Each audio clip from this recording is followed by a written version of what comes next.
अति जलद व अचूक बातम्यांसाठी पाहत रहा महामीडिया 24 सदैव तत्पर।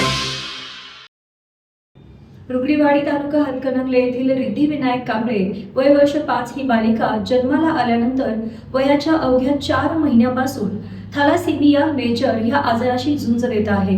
तिच्या उपचारासाठी सुमारे 21 लाख रुपये एवढी रक्कम लागणार असून विविध संस्था, तरुण मंडळे व दानशूर व्यक्तींनी या बालिकेच्या औषधोपचारासाठी सढळ हाताने मदत करावी असे आवाहन कांबळे कुटुंबामार्फत करण्यात आले होते।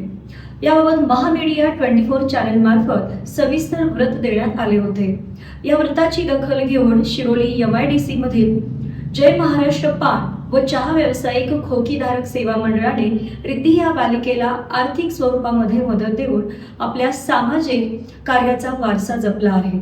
अधिक माहिती अशी की रुकडीपैकी रुकडीवाडी येथील रहिवासी विनायक युवराज कांबळे व त्यांची पत्नी भाग्यश्री कांबळे यांची परिस्थिती अत्यंत हलाखीची आहे। त्यांची मुलगी रिद्धी ही जन्मल्यानंतर तिला वयाच्या अवघ्या 4 महिन्यापासून थॅलासेमिया मेजर या आजाराने ग्रासले आहे। या आजारामुळे तिला वारंवार रक्त चढवावे लागत होते। तिच्या या रोगाचे निदान वयाच्या 1 वर्षानंतर कोल्हापूर येथील CPR रुग्णालयामध्ये लागले आहे। त्यावर बोन मॅरो ट्रान्सप्लांट सर्जरी करण्यात आली असून त्यासाठी SRCC children's hospital Mumbai central येथे उपचाराचा लाखो रुपये खर्च सांगितला आहे। दरम्यान येथील हॉस्पिटल ट्रस्टीकडून निधीची थोडी व्यवस्था केली आहे, मात्र इतर खर्चासाठी मोठ्या आर्थिक मदतीची गरज आहे। याबाबतचे वृत्त महामीडिया 24 चॅनलने सविस्तरपणे दिले होते। याची दखल घेत शिरोली MIDC येथील जय महाराष्ट्र पान व चहा व्यावसायिक खोकीधारक सेवा मंडळाने बालिकेच्या वडिलांशी संपर्क साधून आर्थिक स्वरूपामध्ये मदत केली आहे।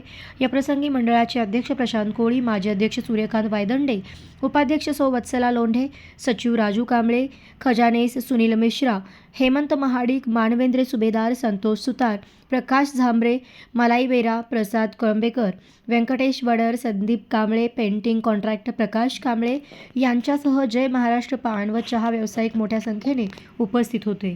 तर मग चला सबस्क्राईब करायला विसरू नका महामीडिया 24 न्यूज चॅनलला। महामीडिया 24 सदैव तत्पर।